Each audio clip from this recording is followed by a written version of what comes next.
14/10/2015 பகல் 2:55 ஆதிபராசக்தி ஸ்லோகத்தின் 13வது எண்ணுள்ள நிலைக்கு உரையாக்கும். ஓம் விஷ்ணு விஷ்ணு திருத்திய பிரதான சரஸ்வதி சரஸ்வதி தேவி வித்யா வித்யா பவானி ஸ்லோக பிரதான பிரதட்ச பிரதஷ்ட சரஸ்வதி லோகே சிருஷ்டி தேவி சிங்கா வாகினி சிங்காசினி திரேக அங்க சுந்தரி சரஸ்வதி தேவி பிரதான வித்யா சஹஸ்ரார நர்த்தன சக்தி சக்தீஸ்வர பூஜா சரஸ்வதி துர்கா ரூபிணி லக்ஷ்மி விஷ்ணு பூஜா சக்தி தேவி தேவி தேவி தேவி ஆதிபராசக்தி மாதா பாதனுஷ்ய லக்ஷ்மி விஷ்ணு பூஜா சக்தி தேவி தேவி தேவி ஆதிபராசக்தி மாதா பாத நமோஸ்துதே. இது ஸ்லோகத்தின் தத்துவார்த்தத்தில் வித்யா பவந்து என்று சொல்லக்கூடிய நிலையில் அன்னை அனைத்துமே படைத்திருக்கிறாள். வித்யா தத்துவத்திலிருந்து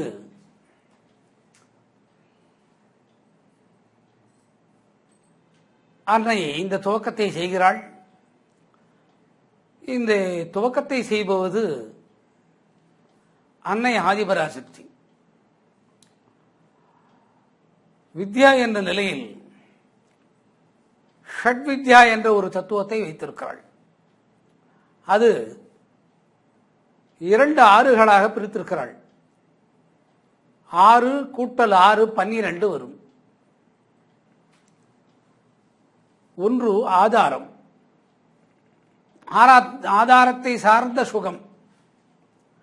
அடுத்து ஆரோ அவுரோ, இது சங்கீதத்தின் சொல், ஏறுவதும் இறங்குவதும். அடுத்து அவித்யா வித்யா கலந்த நிலை. 5 சுகம், பஞ்ச பக்தி சுகம். 6 சரவணம். இந்த முதல் நிலையில் அன்னை 6 பகுதிகளாக பிரித்திருக்கிறாள். இதற்குள்ளே ஒரு ரகசியத்தை வைத்திருக்கிறாள். அவித்யா என்று அழியக்கூடிய நிலைகளை படைப்பதற்கு நேரடியாக வித்யாத்துவத்திலே ஒருவர் வேண்டும். அதை ஆண் உருவத்தோடு படைப்பதா அல்லது பெண் உருவத்தை வைத்து படைப்பதா? பெண் உருவத்தை வைத்து படைப்பது என்பது தீர்மானிக்கப்பட்டது. அதை தீர்மானித்தவள் அன்னை ஆதிபராசக்தி. அவள் பெண் என்பதனால் பெண்ணை வைக்க வேண்டும் என்று நினைத்தாளா? இல்லை.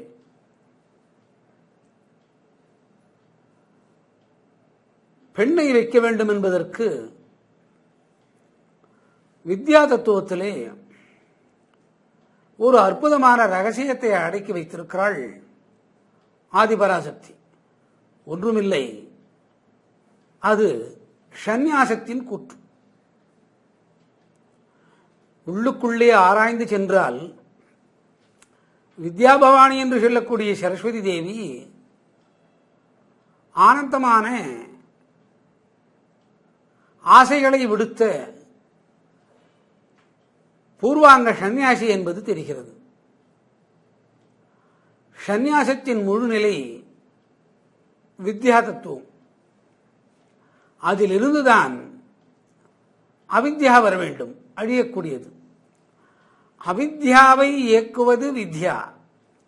அந்த வித்யாவின் உருவ நிலை சரஸ்வதி தேவி. அந்த சரஸ்வதி தேவியை படைத்தது அன்னை ஆதிபராசக்தி. அந்த வித்யா என்ற சரஸ்வதி தேவிக்குள்ளே இருப்பது பூர்வாங்கமான ஒரு சந்நியாசம். ஒரு சந்நியாசத்தை அருள வல்லதற்கே வித்யா பவந்து என்று பெயர். அதில் சுகத்தின் தத்துவம் மனிதனுக்காக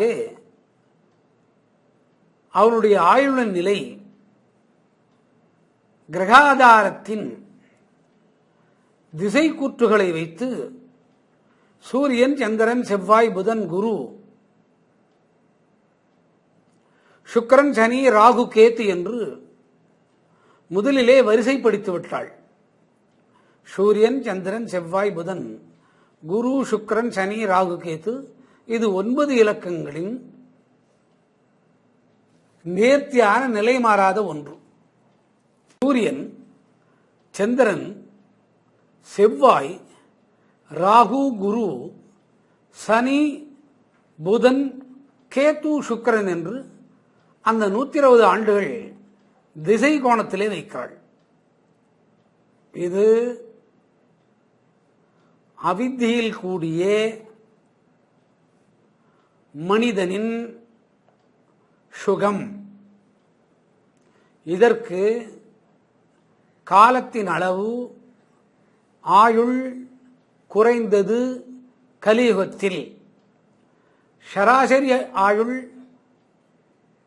கோட்களின்படி 120 ஆண்டுகள் கொடுக்கப்பட்டிருக்கிறது.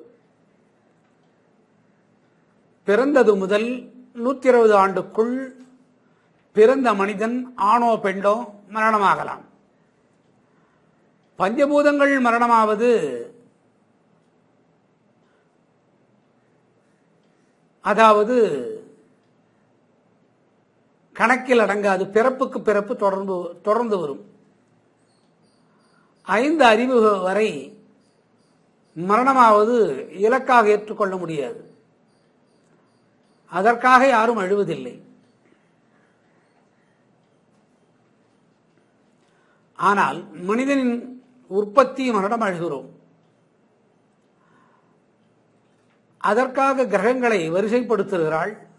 அது அவித்யா சுகம் என்பது பெயர். அவித்யா சுகம்.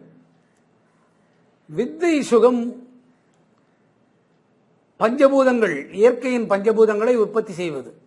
பூமி, நீர், நெருப்பு, ஆகாயம், காற்று என்பதை கடலை ஆதாரமாக வைத்து இந்த ஆதாரத்தின் கால அளவு கலி வரை தொடர்ந்து வரும். கலிக்கு மட்டும் 4,32,000 ஆண்டுகள் ஆயுள் பரியந்தம். நடுவில் கடல் சீற்றம், சுனாமி போன்ற சீற்றங்கள் வரலாம். மொத்தமும் அழியாது. அதற்கு செவ்வாய், சுக்கிரன், புதன், சந்திரன், சூரியன், புதன், சுக்கிரன், செவ்வாய், குரு, சனி, குரு என்று வைத்திருக்கிறார். இது பூமியை கிழக்கு, மேற்கு, வடக்கு, தெற்கு என்ற நிர்மாணத்தில் நிறுவி வைக்கிறாள். இங்கு கவனிக்க வேண்டியது, இதில் ராகு, கேது அடங்கவில்லை. அது வித்யாசுகம் என்பது பெயர். வித்யாசுகம். இந்த வித்யாசுகத்தை மனிதனுக்கு தெரிவிப்பதற்காக அவித்யா தத்துவத்திலே மனிதனை படைக்கிறாள்.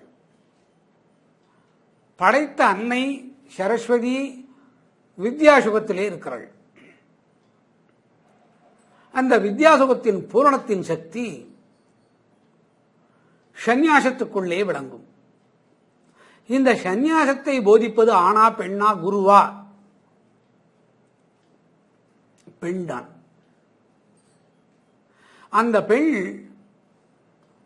வித்யா சரஸ்வதியாக இருக்கக்கூடிய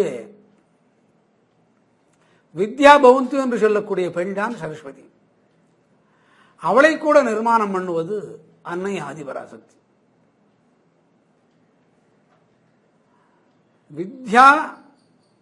வித்யா தத்துவம் அன்னை ஆதிபராசக்தி. இவள் வித்யா தத்துவம் சரஸ்வதி தேவி.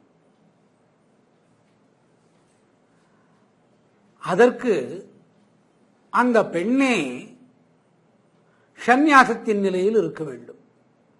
சந்நியாசத்தின் நிலையில் இருந்தால்தான் இயற்கை பஞ்சபூதங்கள், காற்று, மண், நீர், ஆகாயம், நெருப்பு போன்ற பஞ்சபூதங்களில் காலத்தின் விகிதாசாரம் கூட்டி, அதனுடைய ஆயுளை கூட்டி, அதாவது 4,32,000 ஆண்டுகள் வரை அதை நீடிக்க செய்வதற்கு அந்த தகுதியை பெற்றவள் இந்த வித்யாதாரம் என்று சொல்லக்கூடிய சரஸ்வதி தான். அவளுக்கு அது வருவதற்கே காரணம் அவளுடைய சந்நியாசத்தின் சக்தி. ஏன் அவள் சந்நியாசத்தின் சக்தியோடு இதை படைக்க வேண்டும்? பஞ்சபூதங்களுக்கு ஒரு வகையான சுகம், ஒரு வகையான கிரகச்சாரம், ஒரு வகையான நாட்கள் என்று சொல்லக்கூடிய நட்சத்திரங்களின் சுழற்சி, அதனுடைய கால அளவு நீட்டு. மனிதர்களுக்காக தொகுக்கப்பட்ட கிரகத்தின் நிலை வேறு. அதில் ராகு கேது என்ற 2 கிரகங்கள் உடன் இணைக்கப்படுகிறது. இந்த ராகு கேத்துவானவர்கள், ராகு கேத்து என்ற கோட்கள், அன்னை ஆதிபராசக்தியானவள் வித்யாபவத்துவான சரஸ்வதிக்கு சந்நியாசத்தின் தத்துவத்தை உபதேசிக்கும் கால், சந்நியாசத்தின் உபதேசத்தை செய்யும் கால், இவர்கள் முன்பு ராகுகேது அரக்கராக இருந்து தேவர் உருவில் வந்து அமிர்தத்தை உண்ட பின் இந்த உரையாடலை கேட்டு, யார் உரையாடியது? ஆதிபராசக்தியானவள் சந்நியாசத்தை பற்றி ஒரு பெண்ணான சரஸ்வதி தேவிக்கு உபதேசிக்கும் கால் கேட்டனர். இவர்களுக்கு அன்னை ஆதிபராசக்தியின் வழியாக ராகு கேத்து என்ற சிரம் உடல் மாறிய நிலையில், ஒன்றுக்கு உடல் பாம்பு தலை மனிதன், மற்றொன்றுக்கு தலை பாம்பு உடல் மனித உடல், இதுபோன்ற விகிதாச்சாரத்தில் இவர்கள் கிரக சஞ்சாரத்துக்குள்ளே நுழைந்து 8, 9வது என்ற நிலையில் கிரகங்களின் அந்தஸ்தை பெறுகிறார்கள். பெறுவதற்கு காரணமாக இருந்தது ஆதிபராசக்தியானவள் சந்நியாசத்தை ஒரு பெண்ணுக்கு போதிக்கும் கால் அவர்கள் அலண்டு போய் பெண்ணால் சந்நியாசத்தை கடைபிடிக்க முடியுமா? கடைபிடிக்க முடியும். அவர்கள் அடைந்த அந்தஸ்து ஞானத்தின் யோகத்திற்காக ராகு என்ற கோள், சந்நியாசத்தின் ஞானத்தின் முக்கிய நிலை, சந்நியாசத்தின் யோக நிலைக்கு கேத்து என்ற கோள். ஞானத்தின் யோக நிலை ராகு, சந்நியாசத்தின் யோக நிலை சந்நியாசத்தோடு சேர்ந்த ஞானம், அதற்கு கேது. இந்த ரகசியத்தை இவர் கேட்டதனால் இந்த அந்தஸ்து ஏற்பட்டது. இது மனித இனம் கணித்து சொல்ல முடியாத ஒரு சுகம். இது யுக அழிவின் காலம் வரை கணக்கெடுக்க இயலாது. யுகத்தின் அழிவு, கல்கியின் நிலை எப்பொழுது வரும் என்று சொல்ல முடியும். ஆனால் சரஸ்வதியின் சந்நியாசத்தின் தத்துவம் எப்படி வரும் என்பது ஆணை விட பெண்ணுக்குதான் அதிகம் என்பதை கணக்கிட இயலாது.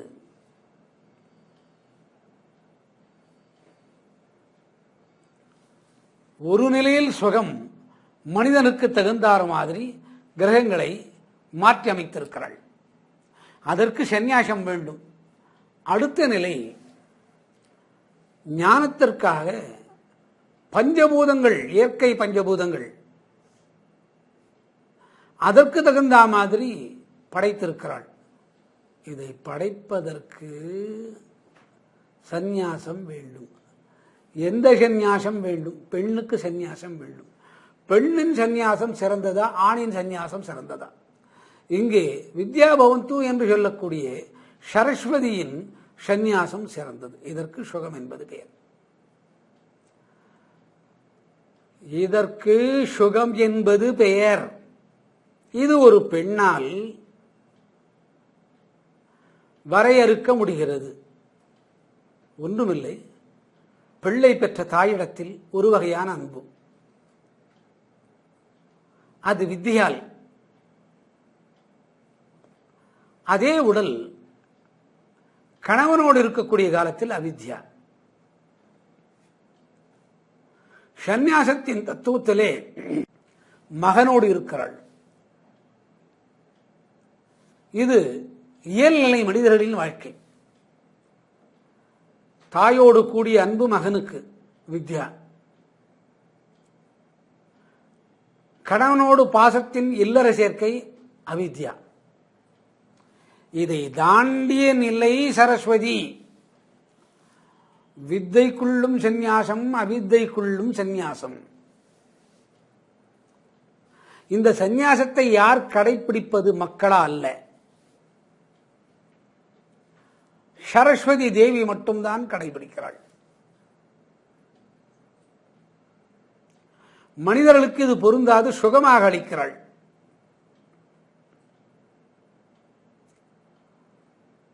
இது மகா தாந்திரிகம் என்பது இதற்கு பெயர். மகா யந்திரம் என்பது பெயர். இதற்கு மகாமேரு என்பது பெயர். யந்திரா, தந்திரா, மந்த்ரா என்று சொல்கிறார்கள். இதை வடிவுக்கு கொண்டு வந்தவள் சரஸ்வதி தேவிதான். இதை வரையறுத்து கொடுத்தவள் அன்னை ஆதி பராசக்தி. அதற்காக தான் ஒரு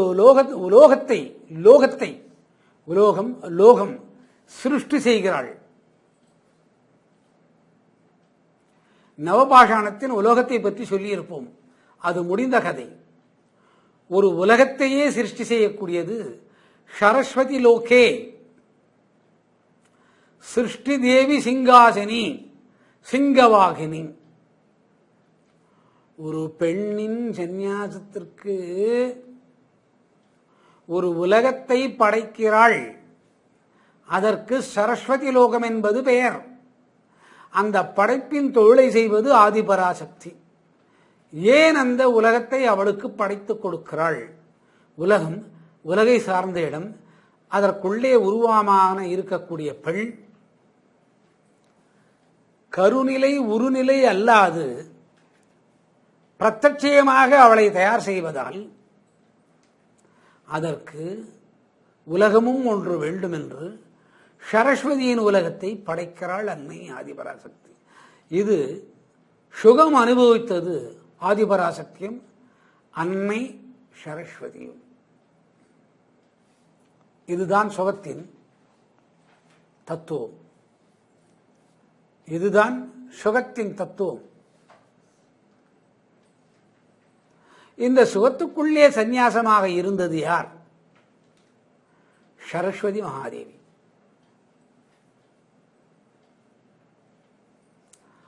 அவித்யாவுக்குள்ளும் சரஸ்வதி தேவி சந்நியாசம், வித்யாக்குள்ளும் சரஸ்வதி தேவி சந்நியாசம். மனிதன் அவித்யாவுக்குள் சந்நியாசம் வராது. மனிதன் வித்யாவுக்குள் சந்நியாசமாக இருப்பான். அழியாத நிலைக்குள் சந்நியாசம், அழிந்துபடும் நிலைக்குள் சந்நியாசம் வராது. அவித்யா தத்துவம், மாயை. இதுகளை பிரிப்பது ஒரு பெண். இதுகளை பிரிப்பது ஒரு பெண். அந்த பெண்ணின் பெயர்தான் சரஸ்வதி. அவள் அருளவல்லது என்ன? சுகம். என்ன சுகம் அருள்கிறாள்? வித்தைக்குள் சந்நியாசம்,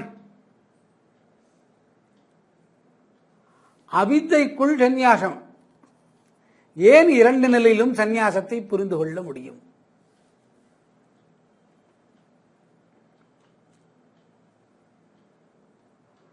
அவித்தை உடல் பற்று.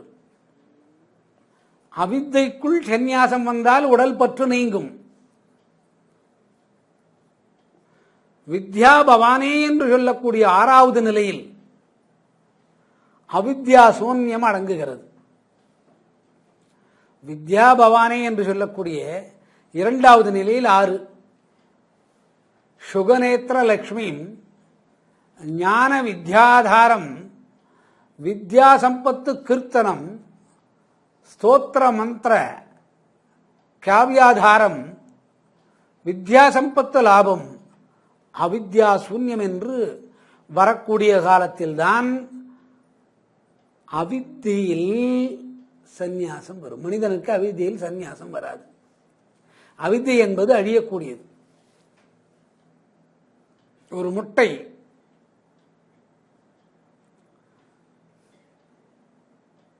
சேவல் கோழி சம்பந்தத்தினால் ஒரு முட்டை வெளிவருகிறது. அதில் அவித்யா வித்யா சம்பத்துகள், அவித்யா வித்யா சம்பத்து இரண்டும் உண்டு. அவித்யா என்பது சுகம் அனுபவித்து முட்டையாக வந்து கோழி குஞ்சாக பொறுப்பது, சிறு பிறப்பாக வருவது. இது அவித்தைக்குள் சிவம் அழிவு. அதே முட்டையை மனிதன் உணவாக எடுத்துக்கொள்கிறான். அவித்தையின் உற்பத்தி ஆதாரம் அங்கே இல்லை. அவித்தைக்குள் சந்நியாசம் வந்த பின் அந்த முட்டையானது மனிதனுக்கு உணவுப் பொருளாக மாறுகிறது. வித்யாசுகம். இது அனுபவிப்பது முட்டைதான். ஒன்று அதனுடைய இனப்பெருக்கம், அவித்யா நிலை. மற்றொன்று அது உணவாக மாறுவது. இது சுகம் இரண்டு வகை. இந்த அவித்யா வித்யா தன்மையை படைத்தவள்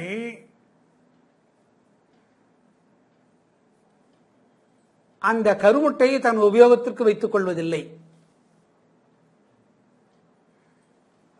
அந்த இளம் பிறப்புகளை கொஞ்சுவதில்லை. அதை தான் உணவுப் பொருளாகவும் எடுத்துக்கொள்வதில்லை. அதை தான் உணவுப் பொருளாகவும் எடுத்துக்கொள்வதில்லை. அவித்தியில் சூன்யம், வித்தையில் சூன்யம்.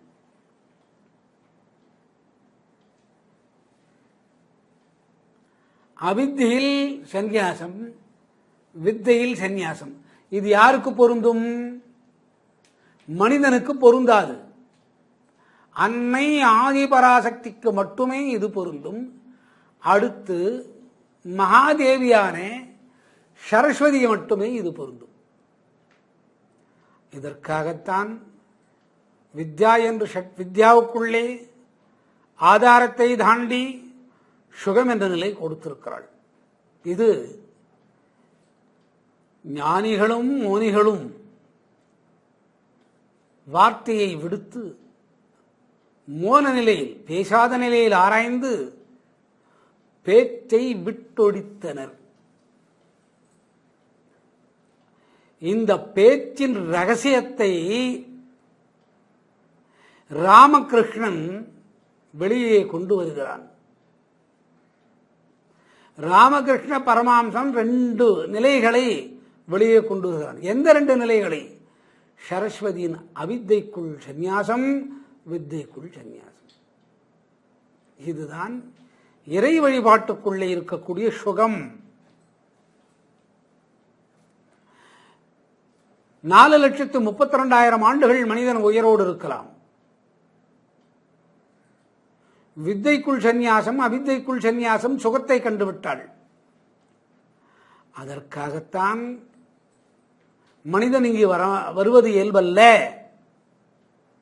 ஆதாரத்திலே சூரியன், சந்திரன், செவ்வாய், புதன், குரு, சுக்கிரன், சனி, ராகு, கேது என்ற கிரகங்களோடு கூட்டி வைத்திருக்கிறான். இது மனித இயல்புக்கு ஆதாரத்தை வைத்து சுகம். திசை கணிப்புப்படி சூரியன், சந்திரன், செவ்வாய், ராகு, குரு, சனி, புதன், கேது, சுக்கிரன் என்று திசையின் பரிவர்த்தனையை 120 ஆண்டுகளாக வைத்து விட்டாள். 2 இயக்கம், ஒன்று ஞான இயக்கம், ஒன்று மாயா இயக்கம். ஒன்று ஞானத்தின் இயக்கம், மாயா இயக்கம். 2க்குள்ளும் சந்நியாசம். இது யாருக்கு பொருந்தும்? சரஸ்வதி மகாதேவிக்கு மட்டுமே பொருந்தும். இது யார் கண்டுபிடிப்பது? மோனிகள் கண்டுபிடிப்பது.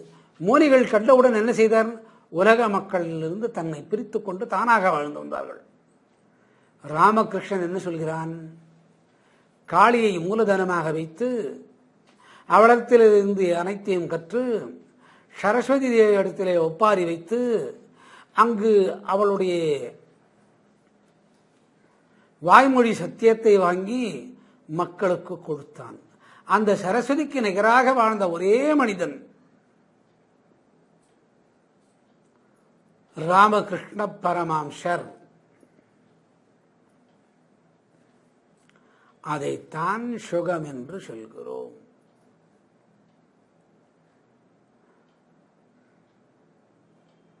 அவித்யா சுகம் பிறந்தது முதல் இறக்கும் வரை மாயையோடு இருப்பது. ஒன்று மனிதநேயம், அவித்தை. இதில் சந்நியாசம் இல்லை. அதே அவித்தை பிறந்தது முதல் இறக்கும் வரை அந்த இதயத்துக்குள் ராமகிருஷ்ணன் காளியை வைத்து விட்டான். வித்தைக்குள் சுகம். உடல் அவித்யா உடல், அழியக்கூடிய உடல். அவித்தைக்குள் சந்நியாசமானதால் சரஸ்வதியை வித்தைக்குள் சந்நியாசமாக்கி இதயத்துக்குள்ளே நிறுத்தினான் ராமகிருஷ்ணன்.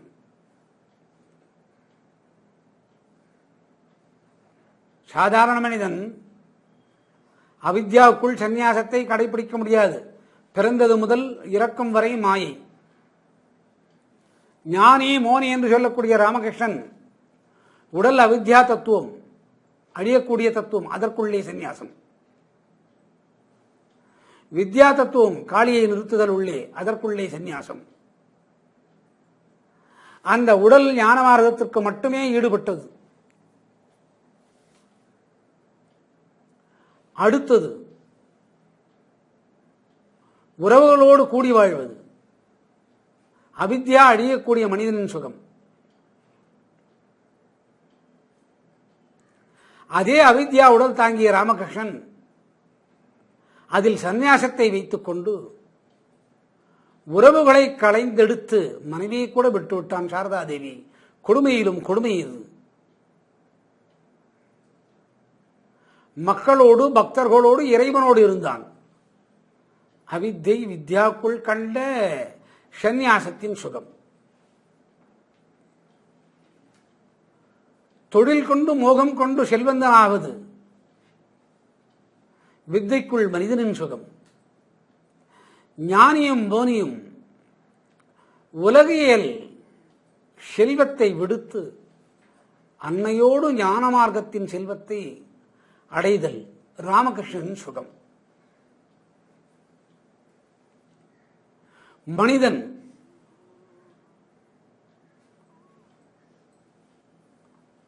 பஞ்சபூதங்களை இறக்கும் வரை இறைவனை விடுத்து மாயா உலகத்தோடு கூட்டி காம விகாரங்களை அனுபவிப்பது. துரியோதனன், துச்சாதனம், ஜகுனி இதுகளை மக்களின் ஞான மார்க்கத்தை மேற்படுத்த தன் பஞ்சபூதங்களை சந்நியாசத்துக்குள் வைத்து காளியை காட்டிக் கொடுப்பது அஞ்சாவது நிலையின் சுகம். இதை ராமகிருஷ்ணனால் செய்ய முடிந்தது. விவேகானந்தர் கூட கண்டான் இல்லை, கேட்டான். கேட்டதற்கே வாய்ப்பிழந்து சமாதி நிலை கண்டு உயிரை விடுத்தான். இதில் முதிர்ந்த நிலை ராமகிருஷ்ணன் தான். மனிதன் மாயா என்ற சத்துருவை பஞ்சபூதங்களில், உடலில், சூட்சமத்தில் பஞ்சேந்திரிய ஆசைகளை வச்சிருக்கிறான். அவனால் வெல்ல முடியாது. ராமகிருஷ்ணன் இதை வென்றான். அது சுகம். அதுகள் அவனிடத்திலே மண்டியிட்டது. மனிதன் அவித்தியில் சுகம் கண்டு மாண்டு போகிறான். ராமகிருஷ்ணன் தன் பிராணனை விட்டுவிடுகிறேன் என்றான். அவித்தியிலும் வித்தியிலும் சந்நியாசம். இது சரஸ்வதியின் வாழ்த்து பெற்ற ஒரு மனிதனால் முடியும். அவனுடைய உயிர் ஏங்கியதாம். இதுபோன்று நான் ஒரு மனிதனை கண்டதில்லை நான் இங்கு குடியிருக்க வேண்டுகிறேன். நான் இங்கு குடியிருப்பேன் என்று அந்த உயிர் அழுதுதாம், அந்த பிராணனம் அழுதுதாம், பஞ்சபூதங்களும் அவன் பாதத்தை தொட்டு அழுதுதாம். இது ஒரு வகையான சுகம். ஆறாவது நிலை.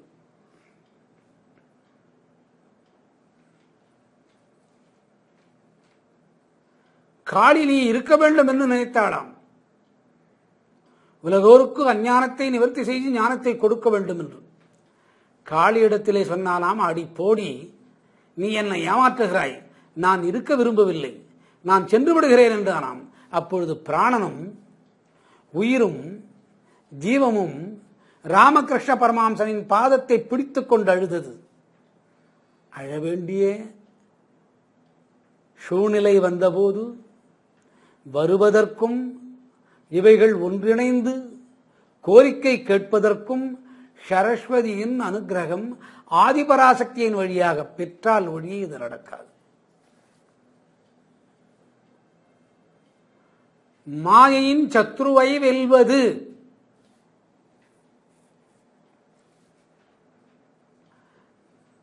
சராசரி மனிதன் மனைவி மக்கள் என்று விரும்புவது. ராமகிருஷ்ண பரமஹம்சன் மனைவியை காளியாக நினைத்தான். அதிர்ந்து விட்டாள் காளி. அவள் உடலுக்குள்ளே இருந்து பிரசன்னமானான். மாய் என்று சாரதா தேவியை உடல் கூற்றுக்கு பயன்படுத்திக் கொண்டிருக்கலாம். அவித்தை வித்யாவிலே இருந்த சந்நியாசத்தின் சரஸ்வதி இப்படி கூட ஒரு மகானை நம்மால் பிறக்க வைக்க முடிந்ததே, இதற்கு காரணம் ஆதிபராசக்தி என்று நினைத்தாளாம். தன் மரணத்தை குறித்து ஏங்கவில்லை. விவேகானந்தர் நன்றாக இருக்க வேண்டும் என்று நினைத்தாராம். பிராணனும் பஞ்சபூதங்களும் ஏங்கியது. சாதாரண மனிதன் உற்றாரும் உறவினரும் மடிந்து போகாது திண்ணமாக இருக்க வேண்டும் என்று நினைப்பது. ராமகிருஷ்ண பரமஹம்சன் ஆன்மீகத்தை எல்லோரும் கற்றுக்கொள்ள வேண்டும், என் காலத்தின் கால அளவுக்கும் இதை கற்றுக் கொடுப்பேன், உடலை விடுவேன். அதற்காகத்தான் விவேகானந்தர் தியானத்தின் காலத்திலே விண்ணுலகில் 120 கிலோமீட்டர் தாண்டி யோகத்தின் சாதனை புரியும் காலத்தில் உடல் கீழிருந்தது. கல்கத்தாவிலே இருக்கக்கூடிய தன்னுடைய சகதோழனிடத்திலே சொன்னானாம், நான் புறப்பட்டு விட்டேன் என்று, உடலை கிடைத்து விட்டேன் என்றான் விவேகானந்தன். எங்கு கற்ற பாடம் இது? யார் கற்றுக் கொடுத்த பாடம் இது? ராமகிருஷ்ணன் கற்றுக் கொடுத்த பாடம் இது. ஆயுளை முடித்துக் கொள்ளும் தன்மை. வித்தைக்குள்ளே சூன்யம் வர வேண்டும், சூன்யத்தை கடந்து சந்நியாசம் வர வேண்டும். நடக்குமா? நடக்காது. யாரோடும் கொஞ்சம் விளையாடலாம், ஆனால் மனம் சந்நியாசத்தை சார்ந்தே இருக்க வேண்டும். ராமன் சீதாபராட்டியோடு இருந்தான். லவனை மீட்டான், குசனை மீட்டான். காலம் வந்தபோது கங்கையிலே உடலை விடுத்தான். சரி, எப்படியோ உடலை விடுத்தான். அதற்கு சித்தமாக இருப்பது 8வது நிலையின் தெய்வீக சுகம். இது இதை அருளவல்லது அன்னை ஆதி பராசக்தி. அந்த அருளை வாரி கொடுப்பது சரஸ்வதி. என்ன தெரிகிறது? அவித்தைக்குள்ளும் வித்யாக்குள்ளும் சந்நியாசம். அந்த இன்பத்தை அனுபவித்து விட்டால் ஆண்கள் வர்க்கம் நாராயணனாக தெரிகிறது, பெண்கள் வர்க்கம் நாராயணியாக தெரிகிறது.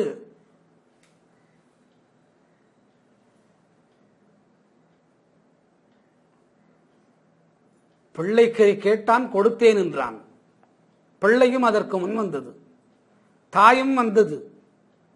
இல்லை என்று ஒரு மறுபுராணம் கூறுகிறது. வித்தை அவித்யாவுக்குள்ளே சந்நியாசம். இதை கடைப்பிடிப்பது சரஸ்வதி. இந்த அருளை வாரி வழங்குவது அன்னை ஆதி பராசக்தி. அடுத்து நான் நீண்ட காலம் இருக்க வேண்டும் என்று கேட்கலாம். ஆயுள் முடிந்து விடுகிறது. இது அவித்யையில் மனிதனின் தத்துவம் முடிவுரை. ஆயுள் வேண்டும் என்று கேட்கிறான். அது முடிவுரையாக முடிகிறது. எனக்கு ஆயுள் வேண்டாம், நான் கற்றுவிட்டேன், வந்ததை சொல்லிவிட்டேன், உலகம் முழுவதும் அனைத்து மொழிகளிலும் பரவிவிடும், என்னை ஏற்றுக்கொள் என்று தன் உடலோடு கூடிய பஞ்சபூதங்களை 16 திரேகங்களை 17, 18, 19, 20, 21 திரேகம் மனிதன் உடலே உண்டு. அதைகளை மூட்டை கட்ட வேண்டுமானால் அவித்யா வித்யாவுக்குள்ளே சரஸ்வதியின் அருள் பெற்று அன்னை ஆதிபராசக்தியின் அருள் பெற்று சந்நியாசம் இருந்தால் அதை மூட்டை கட்டி வெளியே எடுக்க முடியும். கோடியில் ஒருவன். இப்பொழுது இருப்பது 9 பேர். அந்த 9 பேர் எங்கெங்கு வாழ்கின்றாரோ கண்டுபிடிக்க இயலாது. அந்த 9 நபர்கள் எங்கெங்கு வாழ்கின்றாரோ கண்டுபிடிக்க முடியாது. மனிதர்கள் போல் மனிதர்களுக்கிடையே இருப்பனர். அறிபவள் அன்னை ஆதிபராசக்தியும் அறிபவள் வித்யா பவந்து என்று சொல்லக்கூடிய சரஸ்வதி. மூவருக்கு தான் தெரியும், பிரம்மனுக்கு தெரியுமா? இயலாது. வித்தைக்கு தகுந்த மாதிரி மாயை வைத்து அவன் படைக்க வேண்டும். காலம் முடிந்தால் கொல்ல வேண்டும். இது சிவனின் வேலை. இடைப்பட்ட காலத்தை நடத்தி கொடுக்க வேண்டும். இது விஷ்ணுவின் வேலை. இந்த ரகசியத்தை அறியாதோர்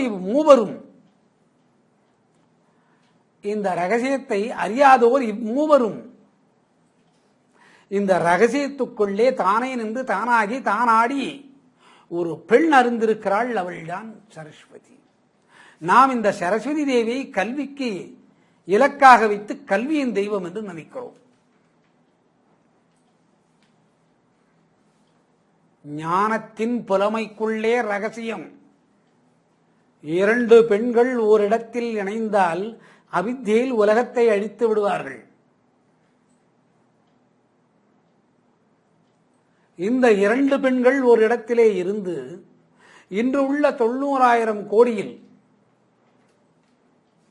900 கோடி மனிதர்களே 9 பேருக்கு இந்த தத்துவார்த்த விசாரத்தை 2 பெண்களின் கூட்டுச் சேர்க்கையால் நடந்திருக்கிறது.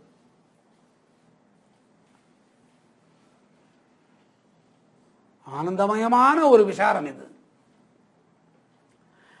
ஆனந்தத்தின் மகாமேரு தத்துவம் இதுதான் சுகம். அவளை அறிந்துவிட்டால்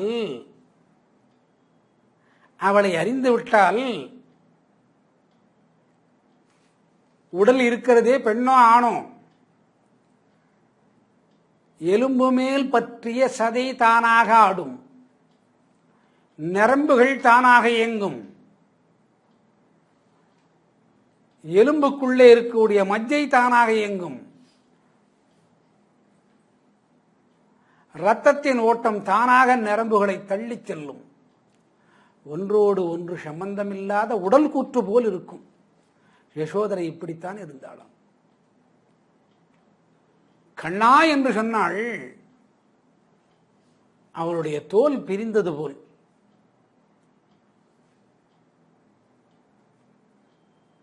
சதை பிண்டம் பிரிந்தது போல், நரம்புகள் பிரிந்தது போல், எலும்புகள் பிரிந்தது போல், பற்றிய மஜ்ஜை பிரிந்தது போல், நுண் நரம்புகள் அருந்தது போல் தனியாக இயங்குவதை கண்டாள். கண்ணா என்ற ஒரு வார்த்தைக்கு மகனே என்றால் இது அனைத்தும் கூடிவிட்டதாம் மாயை. கண்ணா என்றால் அவித்யா என்ற மாயைக்குள் சந்நியாசம், வித்தை என்ற மாயைக்குள் சந்நியாசம். இந்த இரு கள்ளிகள் ஒன்றிணைத்துதான் மகாபாரத கதாபாத்திரத்திற்கு கண்ணனை படைத்தனர். இது சுகம், இது சுகம்.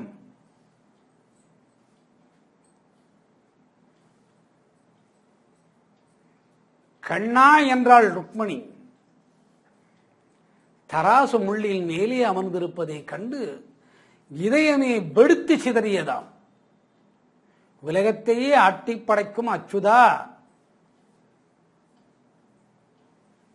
எங்கு ராதையானவள் கண்டு மயங்கி உயிரை விட்டு விடுவாளோ என்று கண்ணன் அந்த தராசு முள்ளிலே அமர்ந்திருந்தான்.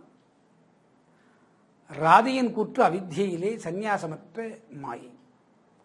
ருக்மிணியின் நிலை அவித்தியை வித்யாவுக்குள்ளே சந்நியாசத்தின் சக்தி. ஒரு கண்ணனை இரண்டு கூறாக பிரித்தவர்கள். அதற்கு சுமை தாங்கியாக இருந்தது தராசு. இதுதான் சுகம்.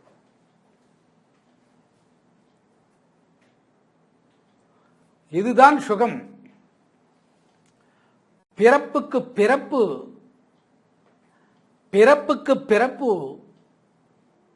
அன்னை ஆதிபராசக்தியின் வழியாக, சரஸ்வதி மகாதேவியின் வழியாக மனித உடல் பெற்று இயற்கை பஞ்சபூதங்களால் நீர், காற்று, நெருப்பு, வானம், ஆகாயம், மண் இவைகளாலும் உடலிலே இருக்கக்கூடிய கண், காது, மூக்கு, வாய் மற்ற ஓட்டைகள் வழியாகவும் சந்நியாசத்தோடு பிறப்பது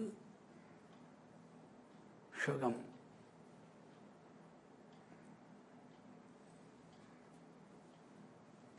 முன்ஜென்மத்தின் கர்மவினை தொடர்ந்து வருகிறது, சந்நியாசத்தோடு கூடி வருகிறது. மனிதன் பார்வையற்று ஊனத்தோடு மனம் கலங்கி இழிவான நிலையில் அல்லது அரசனாக அல்லது ஆண்டியாக, இவை அவித்தைக்குள் சந்நியாசமற்ற பிறப்பு. மன்னாதி மன்னனாக வாழ்ந்திருந்தான், மாண்டுதானே ஆக வேண்டும். மன்னாதி மன்னனாக பிறந்திருந்தால் கூட மாண்டுதானாக வேண்டும். உலகம் கலி உள்ள வரையில் ராமகிருஷ்ணன் பெருமை இருக்கும். சரி, ராமகிருஷ்ணன் வேண்டாம். அந்த இயக்கத்தின் கூடிய நிலையில் பிறந்த மனிதனுடைய புகழ் என்றுமே இருக்கும். அது மாதிரி மேதாவிகளை மனிதனார்களால் புரிந்து கொள்ள இயலாது. மனிதன் வேண்டுவதெல்லாம் ஞானம் அல்லவே. மனிதன் வேண்டுவதெல்லாம் ஞானம் அல்ல. ஞானத்தை நினைக்க அவித்யா சுகம் வரும். ஞானத்தை மறந்து அவித்தையில் சுகம் கேட்கிறான். ஞானத்தை மறந்து, வித்தையில் உள்ள ஞானத்தை மறந்து அவித்தையில் சுகம் கேட்டால் புரிந்து கொள்ள வேண்டும்.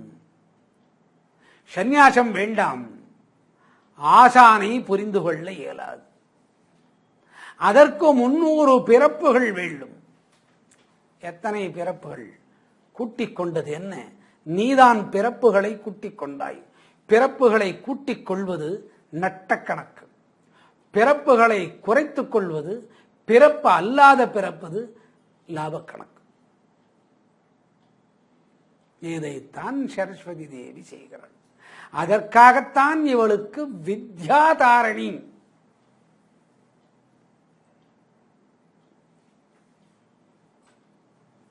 பொருத்தமாக இருந்த வள்ளலார் கூட மனிதநேயத்தின் மனோநேயத்தை கண்டு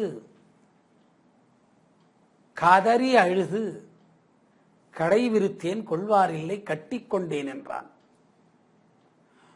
மொத்த மனித சமுதாயத்தின் நிலையும் அவித்தைக்குள் ஞானம் வேண்டாம், வரவு வேண்டும் என்கிறான். வரவு கேட்பது தவறுதில்லை. வரவு கேட்க ஆசானை விட்டு விடுகிறான் என்பது பொருள்.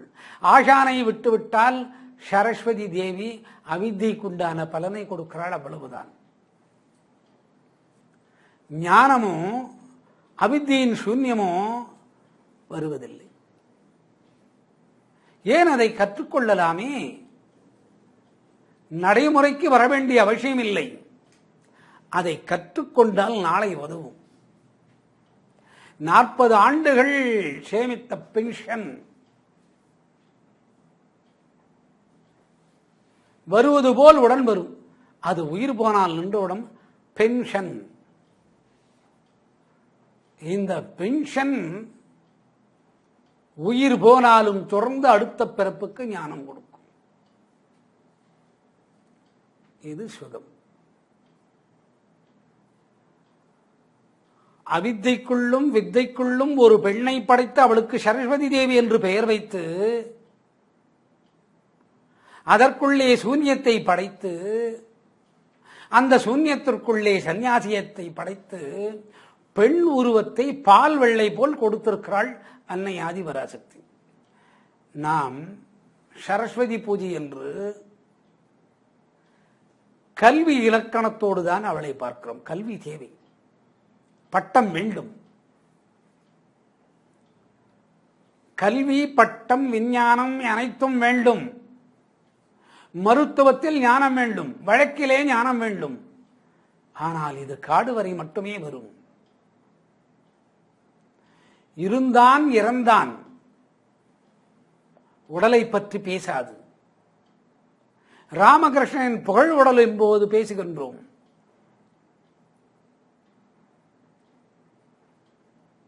அவனை கண்ட ஞானிகள் இருக்கிறார்கள். அவனாகவே ஆன ஞானியும் இருக்கிறான். அவனை கண்ட ஞானிகள் இருக்கிறார்கள், வெளி உலகத்துக்கு வருவதில்லை. மக்கள் கூட்டம் ஞானத்தை கேட்பதில்லை. வரவை வைத்துதான் குருவையே சிருஷ்டி செய்கிறான்.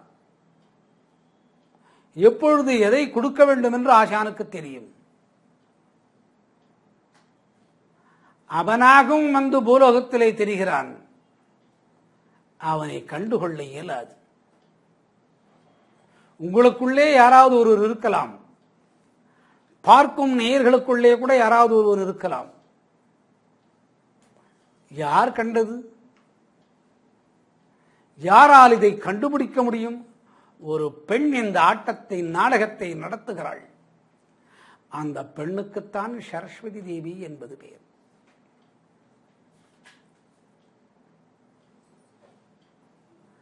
பிறந்து பிறந்து பிறந்து பிறந்து ஷீழ் உடலை அடைந்து மாயா கருமத்தை சந்தித்து உடல்பால் இன்பம் கொண்டு 5 அறிவரை இழிந்து ஓடுவது போல் மனம் ஓடி பிறப்புகளை கூட்டிக் கொடுக்கின்றது. இது பிறப்பின் எண்ணிக்கை சுகம். அடுத்து பிறந்த பின் உடலை விடுத்து மாற்றுடல் தாங்காது அல்லது மாற்றுடல் தாங்கினும் அந்த பழைய நினைவோடு இருந்து பழைய சமஸ்காரம், அதாவது பழைய வாசனைகள்,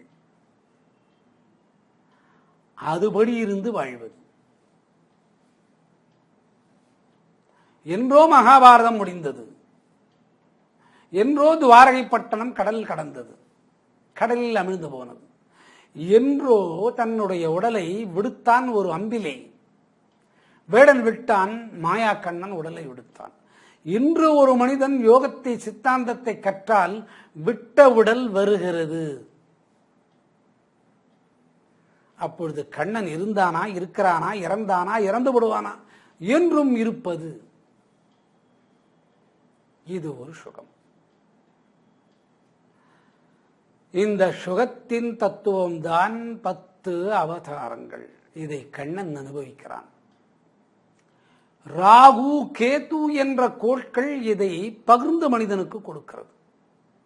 ஆனால் உலகத்தின் நிலைக்கு வரக்கூடிய காலத்திலே ராகு கேது என்ற கோளை அன்னை சேர்க்கவில்லை.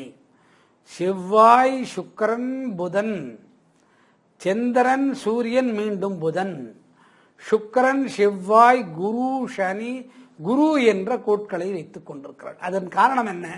பூமியை 144 பாகமாக பிரித்து அதை சுருக்கி 12 பாகமாக ஆக்கி அதற்கு தகுந்த திசைகளே கோள்களை படித்து கடலுக்கீழே இருந்து வெல்கனோஸ் என்ற கட்டியை மேலே கொண்டு வந்து பூமியாக ஆக்கி வைக்கிறாள்.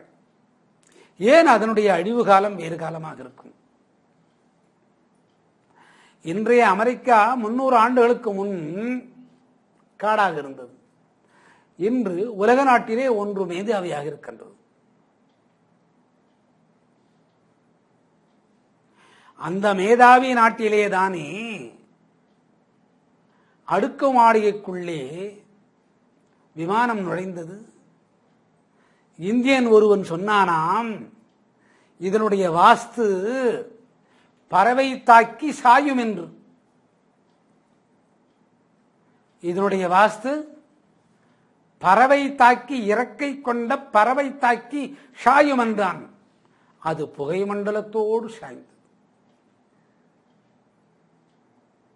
Simple theory. This is called Aryabhatta version.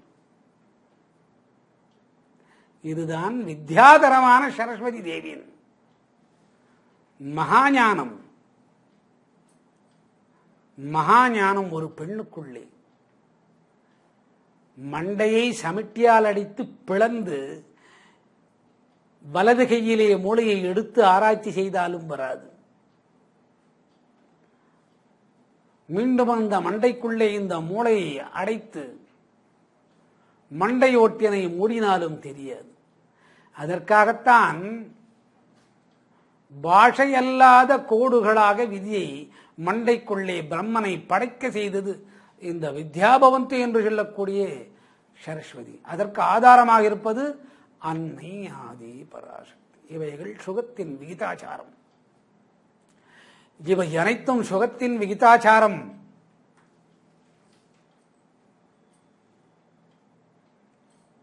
இவை அனைத்துமே சுகத்தின் விகிதாச்சாரம். சிந்தித்து பார்க்க வேண்டும். மனம் கரைந்து வித்தையில் ஞானம் சந்நியாசம் கண்டு, வித்தைக்கு சூன்யம் வேண்டாம் சூன்யமும் கண்டு, அவித்தையில் சூன்யம் வேண்டும் வேண்டியதை கண்டு, சந்நியாசத்தை கண்டு கொண்டு சரஸ்வதி நின்றாள். அவளை படைத்தது யார்? அன்னை ஆதிபராசக்தி. அவளுக்கு உலகத்தை சிருஷ்டி செய்து கொடுத்தது யார்? அன்னை ஆதிபராசக்தி. என்ன உலகத்திற்கு பெயர் வைத்தால்? சரஸ்வதி லோகே என்ற பெயரை வைத்தாள். என்ன வாகனமாக சென்றாள்? உலகத்தை சிங்கத்தின் வாகனமாக வைத்துக் கொண்டு சென்றாள். அவளே அவளுக்கு நாற்காலியாக அமைந்தாள்.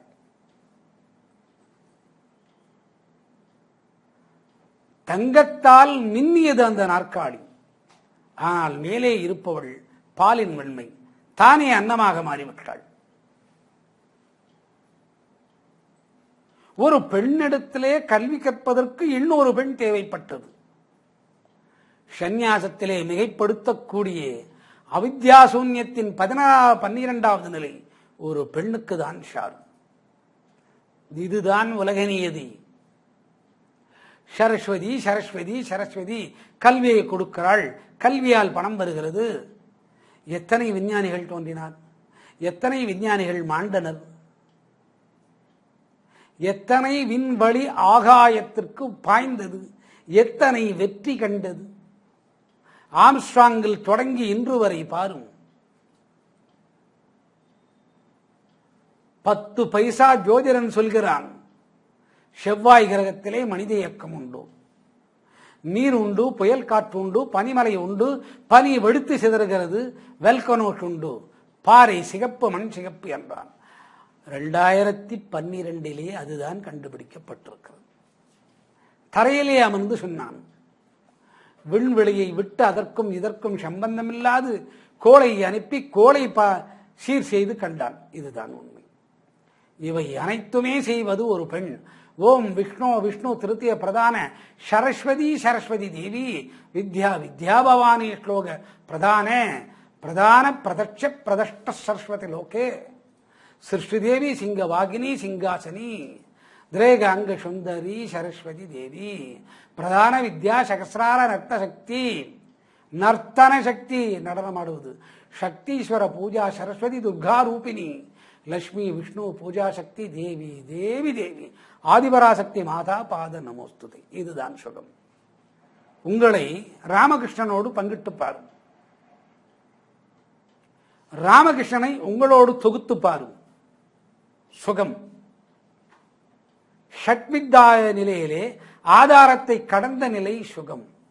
அடுத்து ஆரோக அவரோ ஏறு இறங்கு முகத்தை எப்படி என்று பொறுத்திருந்து பார்ப்போம்.